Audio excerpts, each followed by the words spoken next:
Kings DSC ఛానల్కి స్వాగతం friends. 2020-21లో ఆంధ్రప్రదేశ్లో 6th క్లాస్ టెక్స్ట్ బుక్ నూతనంగా ప్రవేశపెట్టడం జరిగింది. అదేవిధంగా 23 అప్డేట్ చూసినట్లయితే ఫస్ట్ బుక్కి అదేవిధంగా ఇప్పుడున్న బుక్ కొంచెం పాయింట్స్ అనేవి యాడ్ చేయడం జరిగింది. కాబట్టి ఈ యొక్క అప్డేట్ బుక్ని ఈ ఇన్ఫర్మేషన్ అంతా కూడా ఒకసారి రివిజన్ చేసి టెక్స్ట్ బుక్ నుండి పాయింట్ మిస్ కాకుండా అప్డేట్స్ ఇస్తున్నాం. ఎవరైతే బుక్ తీసుకున్నారో వారందరూ కూడా కరెక్షన్ చేసుకోండి, మీ యొక్క అభ్యాసనాన్ని మెరుగుపరుచుకోండి. ఎందుకంటే టెక్స్ట్ బుక్ నుండి బిట్ మిస్ అవ్వకుండా మనం ఈ యొక్క బుక్స్ అనేవి తయారు చేయడం జరిగింది. కొత్తగా చూస్తున్నట్లయితే కావాల్సిన బుక్ తీసుకోండి. 3rd క్లాస్ నుంచి 8th క్లాస్ కంటెంట్ ఇది ఎస్జిటి వరకు పనిచేస్తుంది, స్కూల్ అసిస్టెంట్ వరకు కూడా పనిచేస్తుంది. కాబట్టి ఈ బుక్ మైండ్ మ్యాపింగ్లో ఈజీగా 3 డేస్లో కంప్లీట్ చేసుకునే విధంగా ఇది ప్రిపేర్ చేయడం జరిగింది.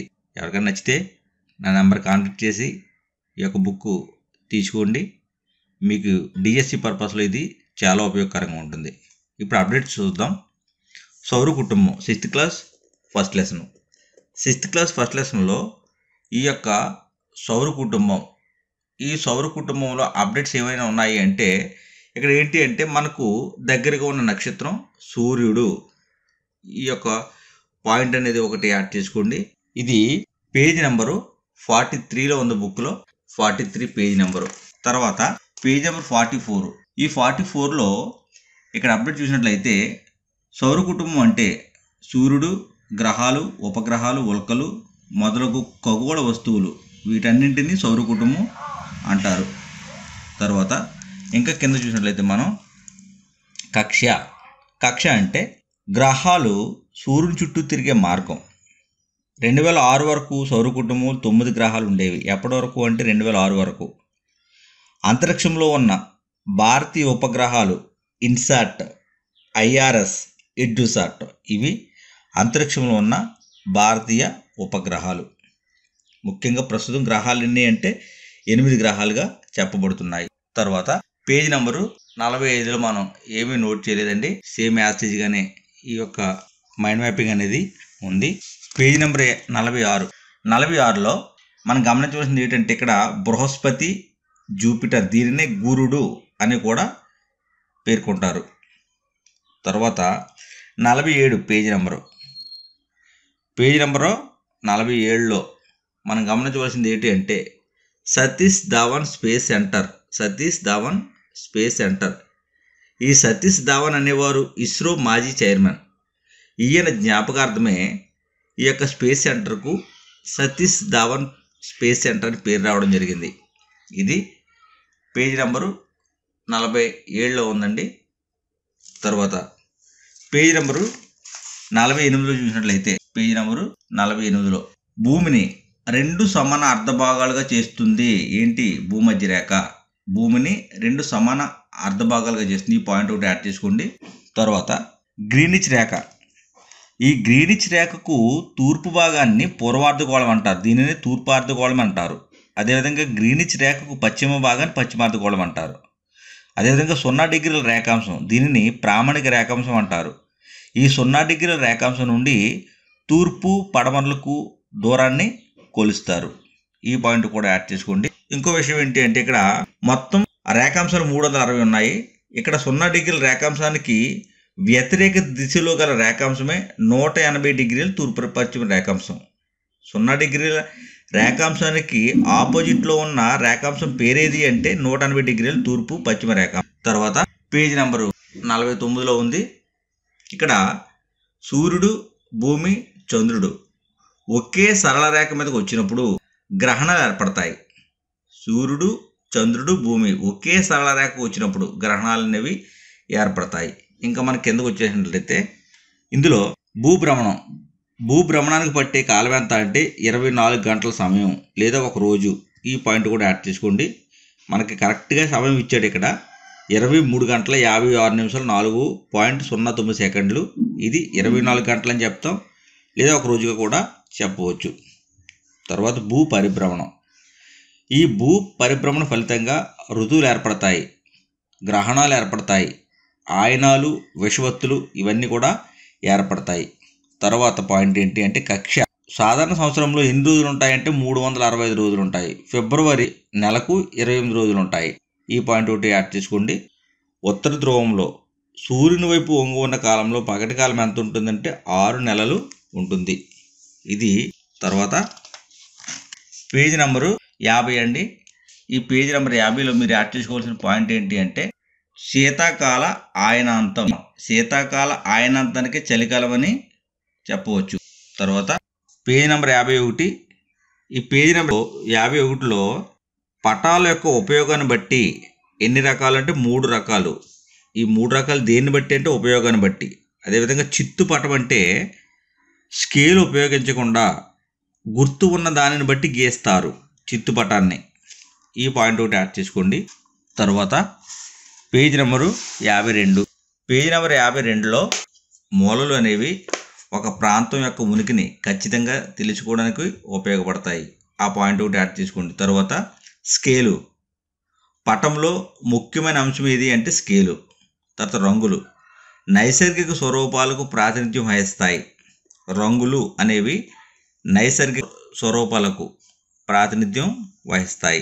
ఈ పాయింట్ ఒకటి యాడ్ చేసుకోండి. తర్వాత పేజీ నెంబర్ 53. 53లో ఫ్రెండ్స్ ఈ లెసన్లో అప్డేట్స్ అనేవి ఎక్కువ ఉన్నాయి. ఎందుకంటే ఈ డేటా సంబంధించి ఫస్ట్లో పాత జిల్లాల ప్రకారం ఇవ్వడం జరిగింది. ఇప్పుడు 23 డేటా అంతా కూడా కొత్త జిల్లాల ప్రకారంగా పేర్కొబడింది కాబట్టి గమనించండి. Page number 53. ఈ పేజీ నెంబరు 53 సంబంధించి చూసినట్లయితే ఇక్కడ పోలవరం ప్రాజెక్ట్ నిర్మాణం వల్ల తెలంగాణ నుంచి ఆంధ్రాలో కలిసి ముంపుకు గురైన ప్రాంతాలు ఏంటి? ఇంతకుముందు ఇది తూర్పుగోదావరి జిల్లా అని ఉంది. ప్రస్తుతం ఇది అల్లూరు సీతారామరాజు జిల్లా. ఆ అల్లూరు సీతారామరాజు జిల్లాలో కలిసిన ముంపుకు గురైన ప్రాంతాలు తెలంగాణ నుంచి ఏ ప్రాంతాలు కలిశాయి అంటే వర రామచంద్రపురం, కూనవరం, చింతూరు, భద్రాచలం. ఈ భద్రాచలం గ్రామం తప్ప మిగిలిన ప్రాంతం అంతా కూడా అల్లూరు సీతారామరాజు జిల్లాలో కలిశాయి. అదేవిధంగా ఏలూరు జిల్లా ఇంతకుముందు పశ్చిమ గోదావరి అని పేర్కొబడింది. ఏలూరు జిల్లాలో బుర్గంపాడు, కుక్కనూరు, వేలేరుపాడు. తర్వాత ఇంకోటి ఏంటి అంటే ఇక్కడ భూస్వరూపం. ఈ భూస్వరూపాలు దీనిని నైసర్గిక స్వరూపం అని కూడా పేర్కొంటారు. నైసర్గిక భూస్వరూపాలని చెప్పవచ్చు. ఈ పాయింట్ ఒకటి యాడ్ చేసుకోండి. ఆక్వాకల్చర్ దీనినే జలసేద్యం అని పేర్కొంటారు. తర్వాత పేజీ నెంబరు 54. 54లో పర్వతాల యొక్క పైభాగం శిఖరంతో ఉంటాయి. తర్వాత తూర్పు తీర మైదానం ఇరుకుగా ఉన్న ప్రాంతం శ్రీకాకుళం, వంశధార, నెల్లూరులో పెన్నా డెల్టా ప్రాంతం. శ్రీకాకుళంలో వంశధార, నెల్లూరులో పెన్నా డెల్టా ప్రాంతం. ఈ ఏరియాల్లో తూర్పు తీర మైదానం ఇరుకుగా ఉంది. ఈ మైదానంలో సరస్సులు ఏంటి అంటే కొల్లేరు సరస్సు. ఈ కొల్లేరు అనేది మంచినీటి సరస్సు. పులికాట్ సరస్సు ఇది ఉప్పునీటి సరస్సు. ఈ పాయింట్ కూడా యాడ్ చేసుకోండి పేజీ నెంబరు 54లో. తర్వాత పర్వతాలు అనేవి ఎత్తు ఎక్కువ గలవి. కృష్ణా, గోదావరి నదులు ఆంధ్రప్రదేశ్లో ప్రధానమైన నదులు ఇవి. తర్వాత వచ్చి కొండలు సంబంధించి ఇక్కడ బైసన్ కొండలు ఎక్కడున్నాయి అంటే కొత్త జిల్లాల ప్రకారం ఏలూరు, అల్లూరు సీతారామరాజు జిల్లాలలో బైసన్ కొండలు, పాపి కొండలు. గత బుక్కులు అయితే తూర్పుగోదావరి జిల్లా, పశ్చిమ గోదావరి జిల్లాని పడ్డాయి. ఇప్పుడు అప్డేట్ ప్రకారము ఏలూరు జిల్లా, అల్లూరు సీతారామరాజు జిల్లాలో బైసన్ కొండలు, పాపి కొండలు. అదేవిధంగా మొగలరాజపురం కొండలు, కొండపల్లి కొండలు ఇవి ఎన్టీఆర్ జిల్లా. మొగలరాజపురం, కొండపల్లి ఎన్టీఆర్ జిల్లా. తర్వాత పల్నాడు ఇంతకుముందు గుంటూరు అని పడింది. ఈ పల్నాడు, గుంటూరు ఈ రెండు ప్రాంతాల్లో కూడా బేరం కొండలు, నాగార్జున కొండ, కోటప్ప కొండ. తర్వాత నెల్లూరు, కడప. నెల్లూరులో వెలికొండలు. అదేవిధంగా పాలకొండలు ఎక్కడున్నాయంటే కడపలోను, అన్నమయ్యలో పాలకొండలు ఉన్నాయి. తర్వాత నంద్యాల. ఈ నంద్యాల, కర్నూలు ఈ ప్రాంతాలలో నల్లమల కొండలు ఉన్నాయి. ఈ నల్లమల కొండలు ఆంధ్ర, తెలంగాణ ప్రాంతం విస్తరించి ఉంది. తర్వాత ఎర్రమల కొండలు కూడా కర్నూలులో ఉన్నాయి. శ్రీ సత్యసాయి అనంతపురం జిల్లా. ఈ జిల్లాలలో పెనుకొండ, మడకశిర కొండ ఉంది. పెనుకొండ, మడకశిర కొండ సత్యసాయి అనంతపురం జిల్లాలలో.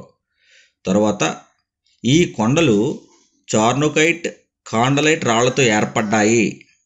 సాధారణంగా ఇవి ఎర్ర నేలల్లో ఉంటాయి కొండలు అనేవి. తరువాత ఈ నైసర్గిక ప్రాంతంలో పేరు పొందిన పర్యాటక ప్రాంతం ఏంటి అంటే అల్లూరు సీతారామరాజు జిల్లాలో అరకులోయ, బొర్రా గుహలు. ఇంతకుముందు ఈ అరకులోయ, బొర్రా గుహలు విశాఖపట్నం జిల్లాకు చెందినవి. ఈ అప్డేట్ ప్రకారము అల్లూరు సీతారామరాజు జిల్లాకు చెందిన బొర్రా గుహలు, అరకులోయ అనేది. తర్వాత పోడు వ్యవసాయంలో ఎక్కువగా ఏ పంట పండిస్తారు అంటే జొన్న, మొక్కజొన్న పండిస్తారు. జొన్న, మొక్కజొన్న. తర్వాత భూస్వరూపాలు ఎత్తును సముద్ర మట్టం ఆధారంగా కొలుస్తారు. ఈ పాయింట్ ఒకటి యాడ్ చేసుకోండి. ఆంధ్రప్రదేశ్ ఆర్థికంగా పరిపుష్టి చెందిన ధాన్యాగారం. ఆంధ్రప్రదేశ్ పీఠభూమిలో జూన్, నవంబర్ ఈ కాలంలో వర్షాకాలం ఉంటుంది. జూన్ నుంచి నవంబర్ కాలంలో వర్షాకాలం ఉంటుంది. పీఠభూమిలో ఖరీఫ్ పంట మాత్రమే పండిస్తారు. ఆంధ్రప్రదేశ్ పీఠభూమికి సంబంధించి ఖరీఫ్ పంట మాత్రమే పండించడం జరుగుతుంది.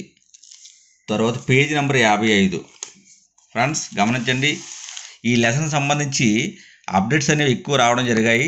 కాబట్టి మన యాస్పిరెంట్స్ అందరూ కూడా గమనించండి. బిట్ బయటకు పోవడానికి అవకాశం లేకుండా ఈ అప్డేట్స్ కూడా మీకు ఇవ్వడం జరుగుతుంది. ఇందులో తీర ప్రాంత ప్రజల ప్రధాన వృత్తి ఏంటి అంటే చేపలు పట్టడం. తీర ప్రాంత ప్రజల ప్రధాన వృత్తి చేపలు పట్టడం. ఇక్కడ ఆంధ్రప్రదేశ్ భారత్కి ఆగ్నేయ దిశలో బంగాళాఖాతం వైపు వాలి ఉంది. ఆగ్నేయ దిశలో వాలి ఉంది బంగాళాఖాతం వైపు ఆంధ్రప్రదేశ్ రాష్ట్రం. భారతదేశం 28 రాష్ట్రాలతో ఉంది. ఈ 28 రాష్ట్రాలలో తూర్పు తీరంలో ఆంధ్రప్రదేశ్ అనేది ఉంది. ఈ ఆంధ్రప్రదేశ్కి యొక్క సరిహద్దులు ఏంటి అంటే ఉత్తరాన ఛత్తీస్గఢ్, ఒరిస్సా, దక్షిణాన తమిళనాడు, పశ్చిమాన తెలంగాణ, నైరుతి కర్ణాటక, తూర్పున బంగాళాఖాతం. అదేవిధంగా ఆంధ్రప్రదేశ్లో ప్రాంతాలు ఏంటి అంటే 2 ఉన్నాయి. కోస్తా ఆంధ్ర, ఇక్కడ 9 జిల్లాలు ఉన్నాయి. 2ది రాయలసీమ.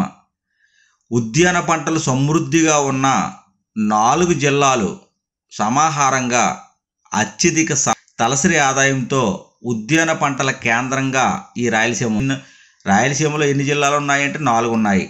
రాయలసీమలో జిల్లాలు 4. ఇది పాత జిల్లాకు ఇవ్వడం జరిగింది. కాబట్టి గమనించండి, కోస్తా ఆంధ్రాలో 9 జిల్లాలు ఉన్నాయి. రాయలసీమలో 4 జిల్లాలు ఉన్నాయి. ఉద్యాన పంటలు సమృద్ధిగా ఉన్న ఈ 4 జిల్లాల సమాహారంగా అత్యధిక తలసరి ఆదాయంతో ఉన్న పంటల కేంద్రంగా రాయలసీమ అనేది వెలుగొందుతుంది. తర్వాత ఆంధ్రప్రదేశ్ తీరరేఖ పొడవు 972 కిలోమీటర్లు. దేశ విస్తీర్ణ పరంగా భారతదేశంలో విస్తీర్ణ పరంగా 7వ స్థానాన్ని ఆంధ్రప్రదేశ్ రాష్ట్రం ఆక్రమించింది. ఇది 2011 లెక్కల ప్రకారం 7వ స్థానం. జనాభాలో అయితే 10వ స్థానంతో ఆంధ్రప్రదేశ్ రాష్ట్రం. పీఠభూమి ప్రాంతంలో వృత్తులు ఏంటి అంటే గొర్రెల పెంపకం, బొగ్గు కాల్చడం, సిమెంట్ ఇటుకల తయారీ. ఇవి పీఠభూమి ప్రాంతంలో. ముఖ్యంగా నీటిపారుదల సౌకర్యం ఉన్న ప్రాంతాలలో మామిడి, సపోటా, బత్తాయి, అరటి, జామ, దానిమ్మ అని ఇవ్వడం జరిగింది. ఇంతకుముందు ప్రజెంట్ అయితే బొప్పాయి కూడా యాడ్ అయింది. గోదావరి, కృష్ణ డెల్టా. కృష్ణా, ఉభయ గోదావరి జిల్లాలలో ఈ గోదావరి, కృష్ణ డెల్టా విస్తరించి ఉంది. గోదావరి వరి, చెరుకు, పత్తి, మిర్చి పంటలకు ప్రసిద్ధి. ఇక్కడ గుంటూరు, బాపట్ల జిల్లాలో పత్తి, మిరప పండిస్తున్నారు. గుంటూరు, బాపట్ల జిల్లాలలో పత్తి, మిరప పండిస్తున్నారు. డెల్టా మైదానాన్ని దక్షిణ భారతదేశ ధాన్యాగారంగా పేర్కొంటారు. డెల్టా మైదానాన్ని.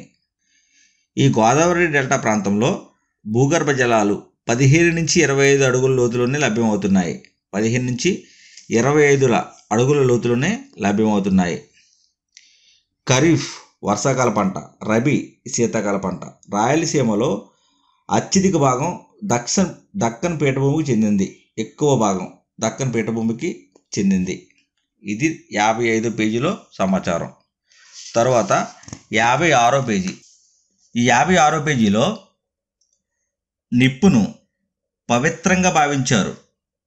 సంచార జీవనం నుండి స్థిర జీవనం అనే పాఠానికి సంబంధించి పవిత్రంగా నిప్పును భావించడం జరిగింది ఆ కాలంలో ఉన్న మానవులు.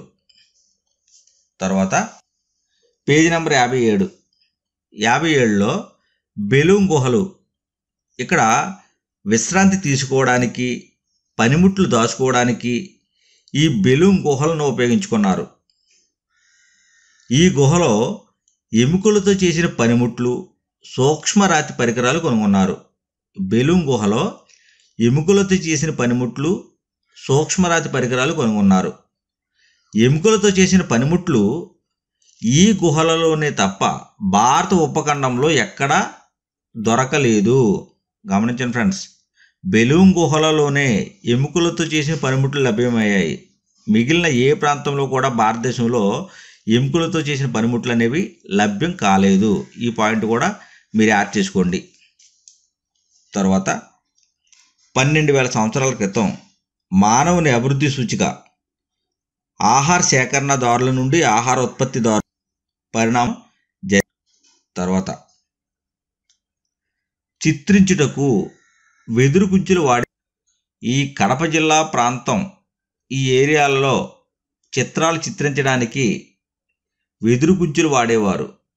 రాళ్ళు పిండి చేసి వాటికి జంతువుల కొవ్వు కలిపి ఇక్కడ చిత్రాలు చిత్రిస్తూ అదే ఆంధ్రప్రదేశ్లో ముఖ్యమైన రాతి చిత్ర కళా స్థావరాలు ఏంటి అని చూసినట్లయితే ఆంధ్రప్రదేశ్లో ముఖ్యమైన రాతి చిత్ర కళా స్థావరాలు వినుకొండ, నాయుడుపల్లి కొండ, సింగరాయకొండ, కావలి, నందిపాడు, శ్రీకాళహస్తి, రేణిగుంట, వెంబకండ్రిగ, చింతకుంట, దాపల్లి, తర్వాత తెనిగల్, బుడగవి, వేల్పుమడుగు, ఆధోని, కవలబొగ్గ, కేతవరం, బల్లారం ఈ ప్రాంతాలలో ఆంధ్రప్రదేశ్లో ముఖ్య రాతి చిత్ర కళా స్థావరాలు లభించాయి. ఇది యాడ్ చేసుకున్న తర్వాత 6th క్లాస్లో పేజీ నెంబర్ 58లో సింధు నాగరికత స్నానవాటికకు 4 వైపులా గదులు అనేవి ఏర్పాటు చేసుకున్నారు. ఇది ఒక పాయింట్ యాడ్ చేసుకోండి. తర్వాత నాగరికత అనగా మానవ సమాజంలో పురోగమించిన దశ నాగరికత. పేజీ నెంబర్ 59లో పేజీ నెంబరు 59 ఈ 59 రాజరికం వారసత్వం అయింది. మలివేద కాలం సమయానికి రాజరికం అనేది వారసత్వంగా అయ్యింది. ఇదొక పాయింట్ యాడ్ చేసుకోండి. తర్వాత స్త్రీల స్థానం అనేది మలివేద కాలంలో దిగజారింది. స్త్రీల స్థానం మలివేద కాలంలో దిగజారింది. ఇదొక పాయింట్ యాడ్ చేసుకోండి. తర్వాత పేజీ నెంబర్ 60 లిపి ఎవరిది? హరప్పా ప్రజలది. హరప్పా ప్రజల లిపి ఏంటి అంటే బొమ్మల లిపి. ప్రామాణిక తూనికలు, కొలతలు మొదట ఉపయోగించింది ఎవరు అంటే హరప్పా ప్రజలే. ప్రామాణికమైన తూనికలు, కొలతలు మొదట ఉపయోగించింది హరప్పా ప్రజలు. ఈ కొలతలు మధ్య ఆసియా, పర్షియా దేశాల్లో కూడా ఉపయోగించారు. అంటే హరప్పా ప్రజలతో పాటు కొలతలు మధ్య ఆసియా ప్రాంతంలోనూ పర్షియా దేశాలలో ఉపయోగించడం జరిగింది. ఫ్రెండ్స్, ఈ పాయింట్ కూడా యాడ్ చేసుకోండి. తర్వాత పేజీ నెంబర్ 61లో తొలివేద కాలం యుద్ధ ఖైదీలను దాసులు అని పిలిచే ఇక్కడ ఒకే భార్య కలిగి ఉండేవారు. తొలివేద కాలంలో ఒకే భార్య కలిగి ఉండేవారు. ఈ తొలివేద కాలంలో స్త్రీలు వేదాంతాలు అధ్యయనం చేసేవారు. సాంఘిక దురాచారాలు అమల్లో లేవు. సతీ సహగమనం, బాల్య వివాహాలు వంటి సాంఘిక దురాచారాలు తొలివేద కాలంలో అమలులో లేవు. ఇవి మలివేద కాలానికి ప్రాణం పోసుకున్నాయి. తరువాత ఈ తొలివేద కాలంలో విద్యావంతులైన స్త్రీలు, వీరు వేద పండితులు కూడా. గమనించండి ఫ్రెండ్స్, విద్యావంతులైన స్త్రీలు ఎవరైతే పేర్కొన్నామో ఘోష, ఆపాల, లోపాముద్ర, ఇంద్రాణి, విశ్వవర ఈ యొక్క స్త్రీలు వేద పండితులుగా కూడా వెలుగొందారు. తర్వాత ఈ తొలివేద కాలంలో 3 రకాల సంగీత వాద్యాలను వాడేవారు. అవి ఏంటంటే ధ్వని, తంత్రి, వాయు ఈ వాయిద్యాలను ఉపయోగించడం జరిగింది. ఇది పేజీ నంబరు 61లో ఉన్న సమాచారం. తర్వాత మీరు 62వ పేజీలో యాడ్ చేసుకోవడానికి ఏమీ లేవు.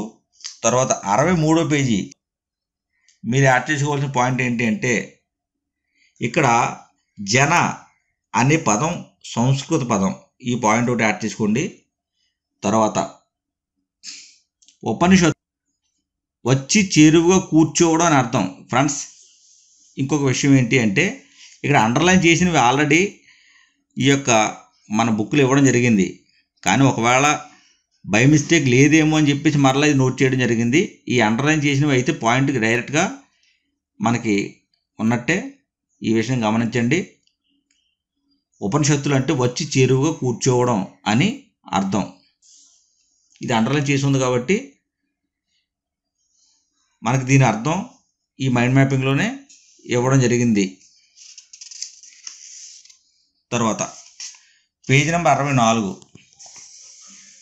64 గణరాజ్యాలు. ఈ గణరాజ్యాలు 1500 సంవత్సరాల పాటు పరిపాలన చేశాయి. ఎంతకాలం అంటే 1500 సంవత్సరాల పాలన చేశాయి. ఇందులో వజ్జీ గణరాజ్యం వేల పాలకుల బృందం ఉండేది. వజ్జీ గణరాజ్యంలో పాలకులు 1000 మంది ఉండేవారు. ఈ 1000 పాలకుల బృందం అనేది వజ్జీ గణరాజ్యంలో ఉండేది. తర్వాత 66వ పేజీలో 65వ పేజీలో ఏమీ నోట్ చేయబడలేదు. తర్వాత 66వ పేజీ చూసినట్లయితే 66వ పేజీలో రాజు పాలించబడే భూభాగమే రాజ్యం. రాజు పాలించబడే భూభాగాన్ని రాజ్యం అన్నారు. తర్వాత షోడశ మహాజనపదాలలో మగధ, ఈ మగధ అనేది శక్తివంత రాజ్యంగా ఆవిర్భవించింది. ఈ షోడశ మహాజనపదాలు వీటిలో మగధ శక్తివంత రాజ్యంగా ఆవిర్భవించింది.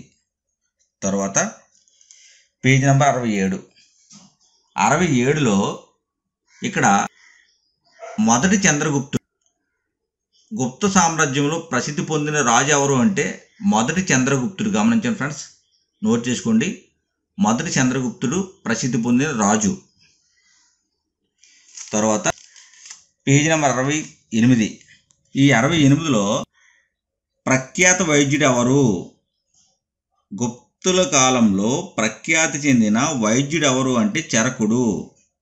ఇతడు చరక సంహిత అనే గ్రంథాన్ని రాశాడు. ఈ చరక సంహిత అనే గ్రంథం ఆయుర్వేద వైద్యానికి సంబంధించిన ప్రాథమిక గ్రంథం, చరక సంహిత. తరువాత గుప్తుల కాలంలో శాస్త్రవేత్తలు లోహ పరిజ్ఞానంలో నిపుణులు. గుప్తుల కాలంలో ఉన్న శాస్త్రవేత్తలు లోహ పరిజ్ఞానంలో నిపుణులు. ఇనుము, ఉక్కుతో ఆయుధాలు తయారు చేసేవారు. ఈ పాయింట్ కూడా యాడ్ చేసుకోండి. భారతదేశ చరిత్రలో గుప్తుల కాలాన్ని స్వర్ణయుగం అని పేర్కొన్నారు.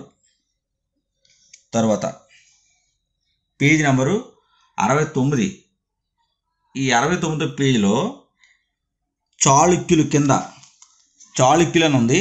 ఈ చాళుక్యులలో మొదటి పులకేశి రాజధాని బాదామి. ఇక్కడ ఐహోల్ శాసనం ఏమని పేర్కొంటుంది అంటే నర్మదా నది ఒడ్డున జరిగిన యుద్ధంలో హర్షవర్ధనుని ఇతడు ఓడించాడు. రెండవ పులకేశి హర్షవర్ధనుడిని ఓడించాడు అని ఐహోల్ శాసనం పేర్కొంటుంది. గత బుక్కులో అయితే హర్షుని చేతిలో ఓడిపోయాడని చెప్పి పేర్కొబడింది. కానీ అప్డేట్లో అయితే రెండవ పులకేసే హర్షవర్ధనుడిని ఓడించాడు. తర్వాత పేజీ నెంబర్ 70లో ఇక్ష్వాకులు అన్ని తెగల వారిని ఏకం చేయగలిగారు. అన్ని తెగల వారిని ఏకం చేసిన వారు ఎవరు అంటే ఇక్ష్వాకులు. అదొక పాయింట్ యాడ్ చేసుకోండి. తర్వాత ఇక్కడ పదకోశం ఇవ్వడం జరిగింది. ఇందులో స్వదేశీ తయారీ అంటే స్వదేశీ వస్తువులు, తెగ ఒకే జాతికి చెందిన వ్యక్తులు. సామ్రాజ్యం ఒకే కుటుంబానికి చెందిన రాజుల క్రమం. వంశం పెద్ద రాజ్యం. శిలాశాసనాలు రాళ్లపై చెక్కబడిన సందేశాలు. ఖగోళ శాస్త్రం అంతరిక్ష అధ్యయన శాస్త్రం. ఇవి అర్థాలు. ఇది కూడా ఒకసారి గమనించండి ఫ్రెండ్స్. తర్వాత పేజీ నెంబర్ 71. పేజీ నెంబరు 71లో ఇక్కడ ప్రభుత్వ స్థాయిలు రాజ్యాంగం ప్రకారము 3 ఉన్నాయి. స్థానిక ప్రభుత్వాలు, రాష్ట్ర ప్రభుత్వాలు, కేంద్ర ప్రభుత్వాలు. అదేవిధంగా ప్రజాస్వామ్యం 2 రకాలుగా చెప్పబడింది. 2 రకాలు ప్రజాస్వామ్యానికి సంబంధించి. అదొక పాయింట్ నోట్ చేసుకోండి. ప్రత్యక్ష ప్రజాస్వామ్యం, పరోక్ష ప్రజాస్వామ్యం. ఇక్కడ ఉదాహరణ ఏంటి అంటే, ఇంతకుముందు భారతదేశం అమెరికా పేర్కొబడింది, ఇప్పుడు ఇంగ్లాండ్ కూడా పేర్కొబడింది. ఎన్నికలు ప్రతినిధిని ఎన్నుకునే విధానాన్ని ఎన్నికలు అంటారు. పరోక్ష ప్రజాస్వామ్య విజయం ఎన్నికలపై ఆధారపడి ఉంటుంది. పరోక్ష ప్రజాస్వామ్యం యొక్క విజయం ఎన్నికల మీద ఆధారపడి ఉంటుంది. తర్వాత పాయింట్ ఏంటి అంటే, ప్రభుత్వ రకాలు ముఖ్యంగా 2గా ఉన్నాయి. రాచరికము, ప్రజాస్వామ్యం. ప్రజాస్వామ్యంలో ప్రత్యక్ష ప్రజాస్వామ్యము, పరోక్ష ప్రజాస్వామ్యము అని 2గా పేర్కొన్నారు. మరలా పరోక్ష ప్రజాస్వామ్యంలో పార్లమెంటు వ్యవస్థ, అధ్యక్ష తరహా వ్యవస్థ ఉన్నాయి. ఈ పరోక్ష ప్రజాస్వామ్యాన్ని 2 రకాలుగా పేర్కొన్నారు. దేని ఆధారంగా అంటే శాసన నిర్మాణ శాఖ, కార్యనిర్వాహక శాఖ సంబంధం ఆధారంగా 2 రకాలుగా పేర్కొన్నారు. తర్వాత ఇక్కడ మీరు గమనించవలసింది ఏంటంటే, తీవ్రవాదం నుండి దేశాన్ని ఈ యొక్క ప్రభుత్వం అనేది కాపాడుతుంది. ఈ పాయింట్ కూడా గమనించండి. Page number 72. Page number 72లో Andhra Pradesh Panchayati Raj చట్టం 1994. ఈ 1994 పంచాయతీరాజ్ చట్టం గ్రామీణ ప్రాంతాలలో 2 అంచెల స్వపరిపాలన ప్రవేశపెట్టింది. 94 పంచాయతీరాజ్ చట్టం గ్రామ ప్రాంతాలలో 2 అంచెల స్వపరిపాలన ప్రవేశపెట్టింది. ఇక్కడ గ్రామ పంచాయతీలు గ్రామ స్థాయిలో, మండల పరిషత్తులు మండల స్థాయిలో ఉన్నాయి. తర్వాత జిల్లా పరిషత్తులు జిల్లా స్థాయిలో ప్రవేశపెట్టడం జరిగింది. ఇక్కడ కూడా అర్థాలు పేర్కోవడం జరిగింది. లెసన్ చివరిలో ఇవి గమనించండి. స్థానిక స్వపరిపాలన రాష్ట్ర స్థాయి కంటే దిగువన ఉన్న ప్రభుత్వ అధికార పరిధిని సూచిస్తుంది. రాష్ట్ర స్థాయి కంటే దిగువన ఉన్న ప్రభుత్వ అధికార పరిధిని సూచిస్తుంది. ఇది స్థానిక స్వపరిపాలన. గ్రామ సభ అంటే గ్రామ స్థాయిలో సాధారణ సభ. గ్రామం లేదా వార్డు సచివాలయం ప్రజలకు వారు నివసిస్తున్న ప్రాంతాలలో ఈ పాలనా విభాగం ఇది సచివాలయం అనేది. తర్వాత గ్రామ కార్యనిర్వాహకులు, గ్రామ సచివాలయంలో ఉద్యోగులు. కార్యనిర్వాహకులు అంటే ప్రజా సదుపాయాలు, ప్రభుత్వంచే కల్పించబడిన సౌకర్యాలు. తర్వాత పురపాలక సంఘం, మున్సిపాలిటీ యొక్క పాలనా సంస్థ. మున్సిపల్ కార్పొరేషన్ యొక్క పాలనా సంస్థ. కౌన్సిలర్ పురపాలక సంఘంలో వార్డు ప్రతినిధి. కార్పొరేటర్ మున్సిపల్ కార్పొరేషన్లో వార్డు ప్రతినిధి. ఈ పాయింట్లు గమనించండి. తర్వాత అన్ని మండల పరిషత్తులు జిల్లా పరిషత్తుల ఆధీనంలో పనిచేస్తాయి. ఇక్కడ మండల పరిషత్తులకు సంబంధించి అన్ని మండల పరిషత్తులు కూడా జిల్లా పరిషత్తుల ఆధీనంలో పనిచేస్తాయి. Page number 74. ఈ 74లో పట్టణ ప్రాంతాలలో జనాభా ఆధారంగా 3 రకాల పురపాలక సంస్థలు ఉన్నాయి. నగర పంచాయతీలు, పురపాలక సంఘం, మున్సిపల్ కార్పొరేషన్. వీటి గురించి వివరణ ఇవ్వడం జరిగింది. ఇదిగో నగర పంచాయతీలు, మున్సిపల్ కౌన్సిల్, మున్సిపల్ కార్పొరేషన్. తర్వాత పేజీ నెంబరు 75. 75లో భీమునిపట్నం, దీనిని భీమిలి అని పేర్కొంటున్నాం. ఇక్కడ రాజస్థాన్ స్థానిక స్వపరిపాలన అమలు చేసిన మొదటి రాష్ట్రం ఏది అంటే రాజస్థాన్. తర్వాత రాజస్థాన్ స్థానిక స్వపరిపాలన అమలు చేసిన మొదటి రాష్ట్రంగా చెప్పబడుతుంది. ఇక్కడ 1959లో మొట్టమొదటిసారి స్థానిక స్వపరిపాలన అమలు చేసిన రాష్ట్రం ఏది అంటే రాజస్థాన్. తర్వాత అదే 59వ సంవత్సరంలో ఆంధ్రప్రదేశ్ రాష్ట్రం రెండో రాష్ట్రంగా చెప్పబడుతుంది. పంచాయతీరాజ్ విధానాన్ని అమలు చేసిన రెండవ రాష్ట్రం ఏది అంటే ఆంధ్రప్రదేశ్. ఈ పాయింట్ నోట్ చేసుకుంటాను. తర్వాత పేజ్ నెంబరు 76లో అప్డేట్స్ ఏమీ లేవు. తర్వాత పేజ్ నెంబర్ 77లోను కూడా అప్డేట్స్ లేవు. నెక్స్ట్ పేజ్ నెంబర్ 78లో ఇక్కడ భారత రాజ్యాంగం గుర్తించిన భాషలు 22 ఉన్నాయి. ఈ 22 భాషలు కూడా 8వ షెడ్యూల్లో చేర్చడం జరిగింది. ఆ 22 భాషలు ఏంటి అంటే అస్సామీ, బెంగాలీ, బోడో, డోగ్రీ, గుజరాతీ, హిందీ, కన్నడ, కాశ్మీరీ, కొంకణి, మైథిలి, మలయాళం, మైటేయి అంటే మణిపూరి, తర్వాత మరాఠీ, నేపాలీ, ఒడియా, తర్వాత పంజాబీ, సంస్కృతం, సంతాలి, సింధ్, తమిళం, తెలుగు, ఉర్దూ. ఈ 22 భాషలు కూడా భారత రాజ్యాంగం గుర్తించడం జరిగింది. ఈ భాషలను 8వ షెడ్యూల్లో చేర్చారు. తర్వాత 79 పేజీలో చెప్పుకోదగ్గ మార్పులు ఏమీ లేవు. 80 పేజీలో కూడా లేవు. 81 పేజీలో చూసినట్లయితే ఇక్కడ ప్రాంతీయ వివక్ష అంటే జన్మస్థలం ఆధారంగా చూపే వివక్షను ప్రాంతీయ వివక్ష అంటారు. ఇది పక్షపాతం, మోసధోరణి కారణంగా ఈ ప్రాంతీయ వివక్ష అనేది మొదలవుతుంది. తర్వాత పేజీ నెంబర్ 82లో పేజీ నెంబర్ 82లో లింగ సమానత్వం, స్త్రీ పురుషులను సమానంగా చూడడం. లింగ సమానత్వం అంటే అంటరానితనం, తక్కువ కులాలు అనబడిన వారిని దూరంగా ఉంచడం. అదేవిధంగా జాతి వివక్ష లేదా అపార్థియడ్, జాతి ఆధారంగా వివక్ష చూపడాన్ని జాతి వివక్ష అంటారు. సుస్థిర అభివృద్ధి, భవిష్యత్ తరాల అభివృద్ధి అవకాశాలు దెబ్బతినకుండా ప్రస్తుత తరాల అవసరాలు తీర్చడాన్ని సుస్థిర అభివృద్ధి అంటారు. అదేవిధంగా వివక్ష జాతి, మతం, కులం, లింగం వంటి అంశాల ఆధారంగా కొందరిని అన్యాయంగా, అసమానంగా చూడడం, దీన్నే వివక్ష అంటారు. ఇది ఫ్రెండ్స్, నెక్స్ట్ వీడియోలో 7th క్లాస్ సంబంధించి అప్డేట్స్ ఏమైనా ఉంటే మీకు ఇదే విధంగా వీడియో అప్లోడ్ చేయడం జరుగుతుంది. వీడియో నచ్చితే లైక్ చేయండి, షేర్ చేసి సబ్స్క్రైబ్ చేసుకోండి. Thank you.